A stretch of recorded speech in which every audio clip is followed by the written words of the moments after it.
बालों वाली राजकुमारी एलिना की कथा। राजकुमारी एलिना अनोखे जादुई बालों वाली युवती जिनके बाल समय के धागों से जुड़े हैं।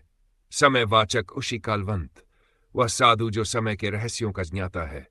राजा वीर सिंह, एलिना का पिता जो समय को मात देना चाहता है। घड़ी महल, एक रहस्यमय महल जहां समय बहता नहीं रुकता है। अरुणायन, भूतकाल से आया एक योद्धा जो एलिना की मदद करता है। कहानी का सारांश। राजकुमारी एलिना के जन्म लेते ही एक भविष्यवाणी होती है। जब चंद्र और सूर्य एक साथ होंगे तब बालों की एक लट समय को बांध लेगी और उससे साम्राज्य का भाग्य तय होगा। एलिना के बाल बचपन से ही सामान्य से 10 गुना तेजी से बढ़ते हैं और वे सिर्फ सौंदर्य नहीं बल्कि समय की लहरों से बंधे हुए हैं।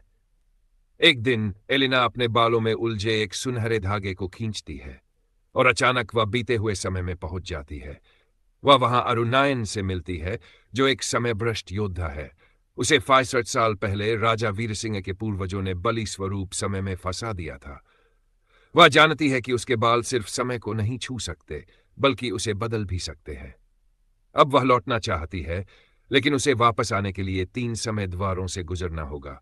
भूतकाल का दरवाजा, पश्चाताप का समय। वर्तमान का दरवाजा, निर्णय का समय। भविष्य का दरवाजा, बलिदान का समय।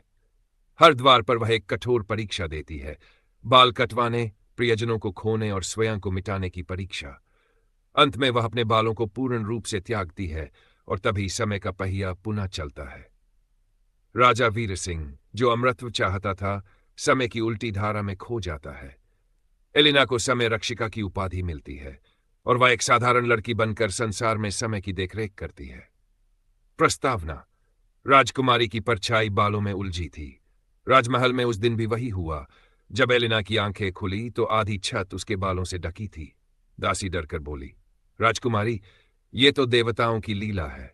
हर रात आपके बाल 2 हाथ और बढ़ जाते हैं। राजा वीर सिंह ने तुरंत बुलवाया कालवंत ऋषि को, जो बोले, इन बालों में समय उलझा है।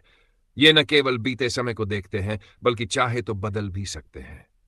राजा मुस्काया, तो क्या मैं फिर से जवान बन सकता हूं? अगला समय द्वार। राजा ने एलिना को एक रहस्यमय महल, घड़ी महल भेजा जहां समय नहीं बहता। एलिना वहां एक टूटी हुई घड़ी के बीच बैठी और उसके बाल अचानक काले से नीले होने लगे।